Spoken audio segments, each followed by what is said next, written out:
The man had exactly $11 left in his wallet when he bought a stranger a meal. Not because he had money to spare, because he didn't, and he bought it anyway.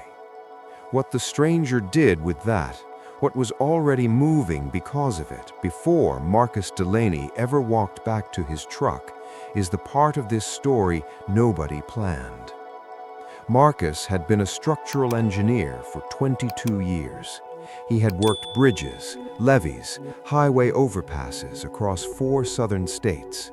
He was the kind of man who measured twice, reported honestly, and never signed off on work he hadn't personally verified. In an industry where corners got cut quietly and often, he had never cut one. That had made him respected. It had not made him rich. By the time his firm dissolved, a casualty of a contract dispute he had nothing to do with, the market had shifted. The work was going to firms that knew which hands to shake at which dinners. Marcus had spent 2 decades doing the work itself. It turned out that wasn't enough anymore. He had not told his wife how close to the edge they were. He carried it the way men like him carry things, quietly, until the weight becomes the whole of them. On a Thursday in February, after a meeting that hadn't gone the way he needed, Marcus pulled into a diner on the edge of Gulfport he'd never stopped at before. He ordered a coffee and a plate of eggs he wasn't sure he could taste. The man 2 booths down had been there when Marcus arrived. Somewhere between 50 and 70, hard to say. Work coat, hands that had seen outdoor labor for a long time. He was not eating.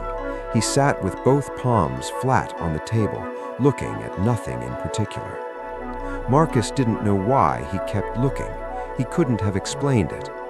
He caught the waitress on her way past, told her quietly to bring the man whatever he wanted and put it on his check. He had just enough left for 1 meal. He paid for 2. The man looked up when the plate arrived. The waitress nodded toward Marcus. The man held his gaze for a moment, something passing across his face that Marcus couldn't name. He said, "I won't forget this." Marcus nodded once and went back to his coffee. He had a rent deferral notice in his glove box he hadn't opened yet. He had more immediate things to think about. The next 4 months were the hardest of his adult life. He submitted proposals to every firm and municipal office he had a contact at. By the 6th rejection, he'd stopped expecting replies quickly. By the 10th, he already knew what the email would say before he opened it. A former colleague named Ray Hutchins called him in March with what he described as an opportunity. A federal infrastructure subcontract, solid money. All Marcus had to do was lend his PE license to a project he hadn't designed and wouldn't be supervising for a 10% fee. The actual work would be done by people Ray didn't elaborate on. Marcus sat with it for exactly 1 day. He declined. Ray gave it to someone else. The project was cited for structural deficiencies 8 months later. 2 engineers were under review. Marcus heard about it and felt nothing except tired. He moved his family in with his in-laws in April. His wife, Dana, unpacked boxes in the guest room without saying a word, which told him everything. His son stopped asking when they were going home. That told him the rest. He had been building a career for 22 years on the belief that the work would speak for itself. Standing in his in-laws' driveway on a Wednesday afternoon with nowhere to be, he started to wonder if he'd been wrong about that. What was already moving beneath the surface of that silence, what Marcus had no way of knowing was in motion, is the turn this story makes. Stay with it. If this story is landing at the right moment, share it before you keep reading. Someone in your circle needs to hear what comes next. His name was Raymond Calloway. He was 64 years old, and he was the senior infrastructure director for a regional development authority that managed capital projects across 3 Gulf Coast counties. He had spent 30 years in civil and public works, started as a laborer, ended up overseeing the kind of contracts that determined what got built and what didn't. In February, he'd driven 6 hours from Baton Rouge to Gulfport after his daughter called him in a hospital. A car accident. She was stable by the time he arrived. He sat in a waiting room for 4 hours before they let him see her, and when they did, and he knew she was going to be fine, something in him simply gave out. He had pulled into a diner he didn't know, ordered nothing, and sat. He couldn't have said what he was waiting for. He was just sitting, in the way a man sits when he's used up everything he had. When the plate arrived and the waitress told him a man at the counter had covered it, Calloway looked across the diner. The man, whoever he was, had already turned back to his coffee. He wasn't watching to be thanked. He wasn't watching at all. Calloway ate. Afterward, he said the only true thing he had. "I won't forget this." He meant it as a courtesy. He didn't know yet that it was also a fact. 10 months later, Calloway's office was reviewing bids for a coastal drainage rehabilitation project, the largest single contract his authority had issued in 5 years. Real scope, real money, the kind of work a sole practitioner almost never got considered for. There were 19 submissions. His review team had flagged 3 as technically exceptional. He went through all 19 anyway, a habit from his laborer days, when he'd learned that the person who did the most careful work was rarely the loudest one in the room. One submission stood apart from everything else on the table, not because it was polished, because it was precise.